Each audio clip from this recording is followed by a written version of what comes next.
Trolley Problem vs. Oppenheimer. This is an ethical issue. The trolley problem is a question that solves the psychological dilemma of whether the majority should favor the minority in a situation. Trump.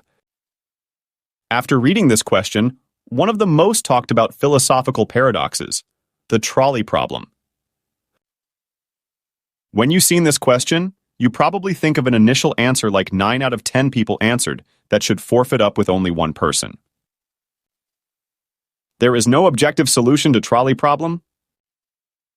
For example, in the case of driverless vehicle manufacturers, in the situation of a collision to a pedestrian, the software that for drive automatically instead of driver will sacrifice the pedestrian for the safety of the passenger.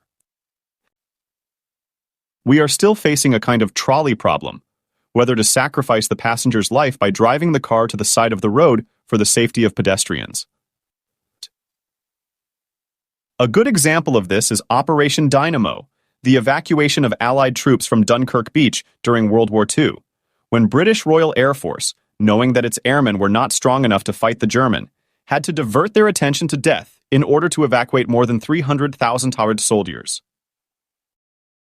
If we look at these on the surface, it seems practical to sacrifice a few people for the good of the common good, but in those few people, there are loved ones, family member. If friends had gone along, would they have been able to watch under the heading of the common good? Is it really fair to sacrifice the minority for the majority? Or, when you look at it from the other side, 5 people on the railway are 5 criminals, and 1 person on the other side is an innocent citizen. So what if 5 people go after 1 person for 1 person? If you are not in the minority of 1, also not majority of 5, but is the one who will pull the lever that will decide the fate of all of them. This was one of the biggest problems Oppenheimer faced. As a Jew, he appeared to have the right to stop the slaughter of millions of his people and to pull the lever that would end World War II. We have to sacrifice thousands of people for world peace. If this lever is not pulled again, the Heisenbergs on German land may develop an atomic bomb before long. Japan also insists that it has no plans to raise a white flag, no matter how many its allies lose. So he had no other choice and no way out. So was what Oppenheimer did right? This is very difficult to answer. In Trolley Problem, which one is true or false? How do we distinguish what is right or wrong? Amidst the applause from people who believed he was right, the ashes and dead bodies on the ground in Japan were the same, right? Is Oppenheimer's action right for the Japanese people who had to give their lives? If Oppenheimer were to say that he was wrong, what other choice would there be for a man like him? To what extent would he be responsible for the nuclear arms race after the war? In this video does not have a definitive answer to this question. Because also I don't have an answer myself. Oppenheimer film was released in July 2023.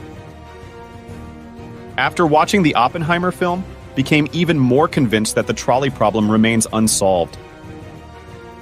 A scientist who is founded as the father of the atomic bomb looks at the camera, thinking about the consequences of the lever he pulled.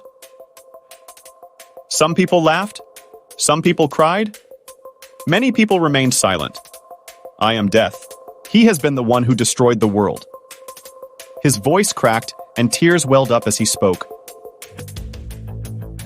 This is what happens next on the screen, as someone who holds the lever in the trolley problem and is covered in blood.